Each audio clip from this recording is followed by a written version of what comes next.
আপনি মনে করতেছেন আজকে আমি বেঁচে আছি, আগামীকাল আমি থাকবো, কিন্তু না না না না না, বাবা আদম আলাইহিস সালাতু ওয়াস সালাম থেকে শুরু করে আজ পর্যন্ত কেউ দুনিয়াতে থাকতে পারেন নাই, আপনিও দুনিয়াতে থাকতে পারবেন না। এই জন্য আমি আপনাদের সামনে মা বাবার সম্পর্কে এমন একটা ছোট্ট একটা ঘটনা তুলে ধরবো। এই ঘটনা বললে আপনারা বুঝতে পারবেন মা বাবার মহব্বত কেমন, মা বাবার প্রেম কেমন, মা বাবার ভালোবাসা কেমন। মা বাবা এমন ধন জানুনি, এই মা বাবা যদি তোমার না থাকে দুনিয়াটা তোমার অন্ধকার হয়ে যাইবে, দুনিয়ার মানুষ তোমাকে বোঝা বলিয়া ডাক দিবে।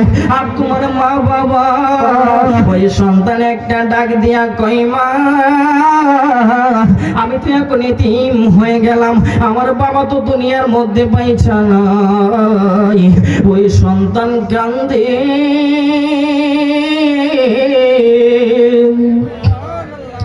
ওই সন্তান কান্দে আর বলে, মা আমি তো এতিম হয়ে গেলাম, আমার বাবা ছিল কিন্তু আমার বাবাটা এখন জীবিত নাই।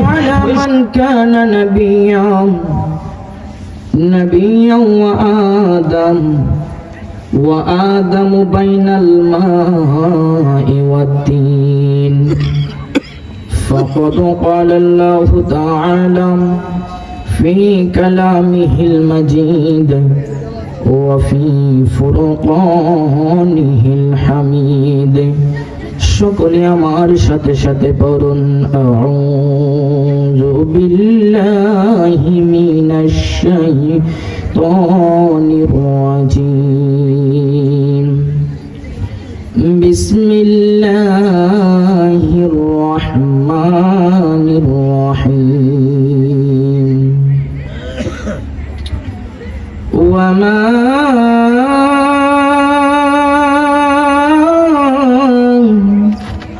تدري نفس بأي أرض تموت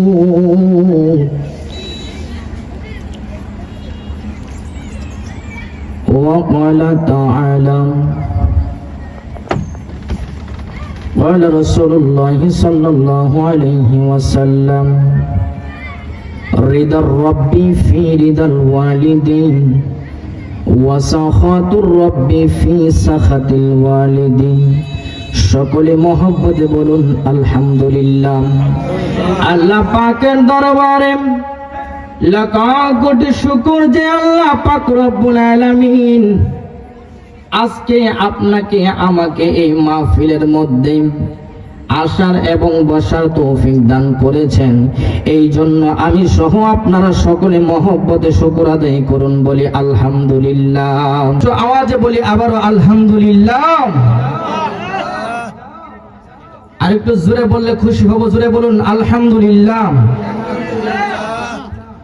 আমি আপনাদের সামনে পবিত্র কুরআনুল কারীম থেকে এক টুকরো আয়াত তেলাওয়াত করেছি।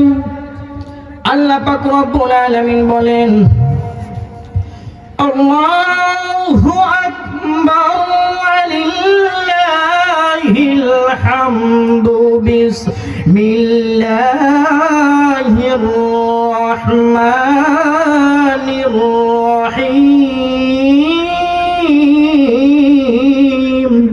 ওয়া মা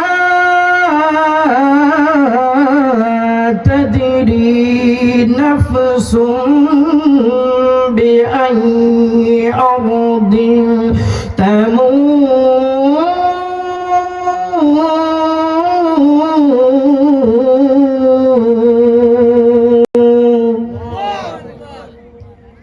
আমার আল্লাহ পাক রব্বুল আলামিন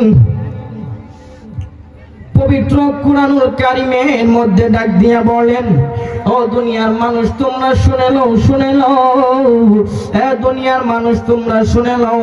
আমার আল্লাহ পাক রব্বুল আলামিন বলেন, ওয়া মা তাদরি নাফসুম বিআইয়ি আরদিন তামুত।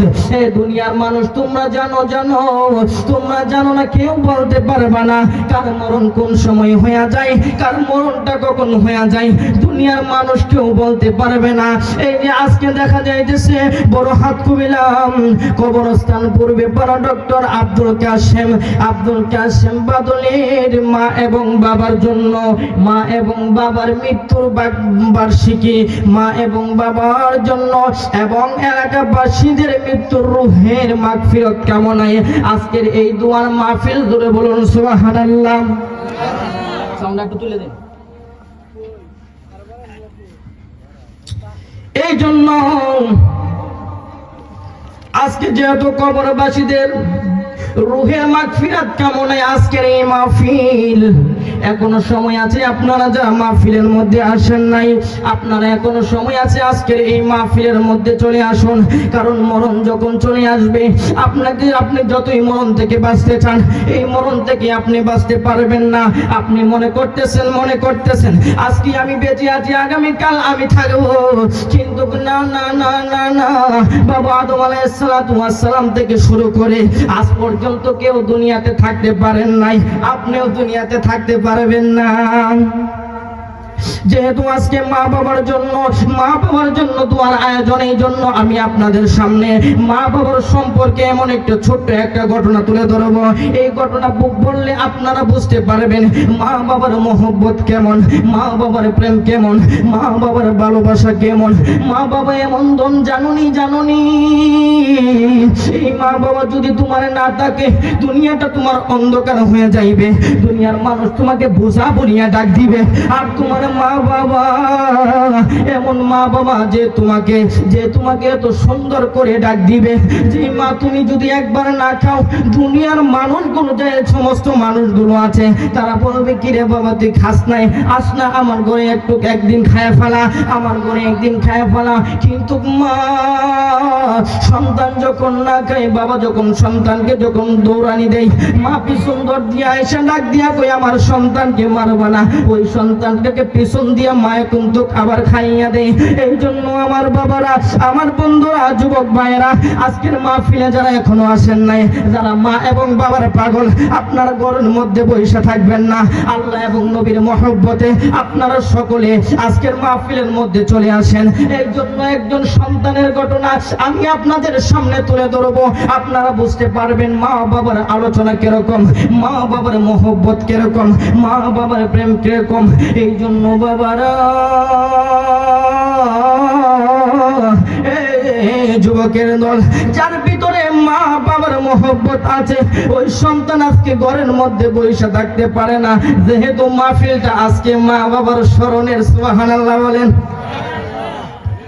একজন সন্তান ছিল, যে সন্তানটা দুনিয়ার জমিনে তার মা এবং বাবা বাজারের মধ্যে নিয়ে যায়, বাবাটাকে হাতের মধ্যে দুনিয়া বাজারের মধ্যে নিয়ে যায়, কোন সুবহানাল্লাহ। এই সমস্ত ওই সন্তানটা যখন ওই বাবাকে যখন নিয়ে যায়, এমন তো অবস্থায় ওই সন্তানের বাবাটা কিছুদিন যাওয়ার পরে ওই সন্তানের বাবাটা ইন্তেকাল করলো। ওই সন্তান একটা ডাক দিয়া কই মা, আমি তো এখন এতিম হয়ে গেলাম, আমার বাবা তো দুনিয়ার মধ্যে পাইছে না। ওই সন্তান কান্দে,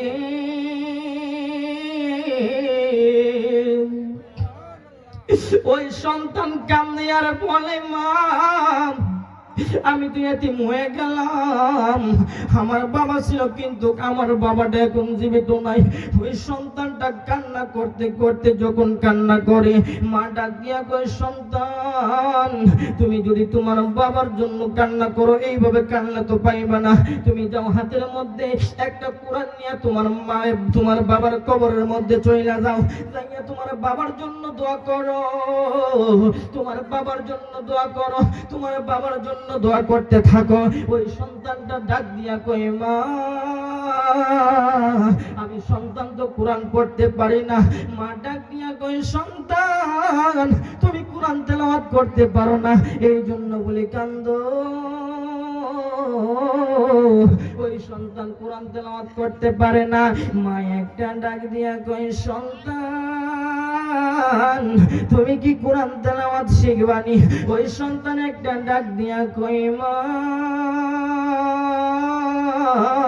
আমি সন্তান কোরআন তেলাওয়াত শিখতে চাই, সুবহানাল্লাহ।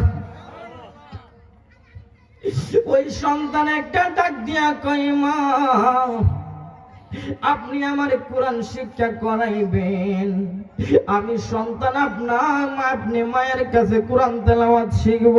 ওই সন্তানের মা ডাক দিয়া কই, বাবা রে, তুমি যদি কোরআন তেলাওয়াত শিখতে চাও, তুমি পুকুর থেকে ওযু কইরা আসো। ওই সন্তানটা একটা দৌড় মাইরা পুকুরের মধ্যে গিয়েছে। পুকুরের মধ্যে যাওয়ার পরে পুকুর থেকে সন্তানটা ওযু বানাইলো। পুকুর থেকে ওযু বানানোর পরে ওই সন্তানটা যখন ওযু বানাইলো, ওযু বানানোর পরে সন্তানটা কোরআন শিক্ষা করার জন্য যখন মায়ের কাছে আইসা বসলো, মা সর্বপ্রথম একটা কায়দা দিয়া ওই সন্তানটাকে শিক্ষা দিতেছেন, বাবা তুমি পড়ো আলিফ বা তাসা, আলিফ বা তাসা, মানে কোরআনের হরফগুলো সন্তানটাকে শিক্ষা করাইতেছেন। এমন তো অবস্থায় মা একটা ডাক দিয়া কই, বাবা রে, তুমি কোরআন তেলাওয়াত শিখবা কথা সত্য, কিন্তু তুমি একবার কোরআনের দিকে তাকাও, আরেকবার আমি মায়ের চেহারার দিকে তাকাও, একবার আল্লাহর কোরআনের দিকে তাকাও, আরেকবার তুমি মায়ের চেহারার মধ্যে তাকাও। কেন কেন কেন তুমি এটা করতেছো? ওই সন্তান একটা ডাক দিয়া কই, মা, আমি কোরআন তেলাওয়াত শিখি আপনি মায়ের মহব্বতে, আমি কোরআন তেলাওয়াত শিখি আল্লাহর রাজি এবং খুশি করার জন্য। ও আমার বাবারা, হে আমার যুবক ভাইরা, আমার ভাইয়েরা, ওই সন্তানটা কোরআনের দিকে তাকাইয়া একদিন যায়, 2 দিন যায়, 3 দিন যায়, 4 দিন যায়, 5 দিন যায়। এমন তো অবস্থায় ওই সন্তানটা কোরআনুল কারীম মুখস্থ করে, ওই সন্তান কোরআনুল কারীম শিক্ষা পালাইছে। ওই সন্তান কোরআন শেখার পরে মার কাছে ডাক দিয়া কই, মা,